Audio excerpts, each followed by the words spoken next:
Очень важно беречь природу, поэтому мы дома собираем аккумуляторы и батарейки в обычную бутылку. Горлышко это позволяет, а для больших толстых батареек я сделал прорезь. Оп, упала.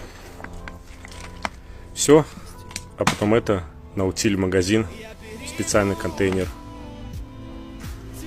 А как вы бережете природу?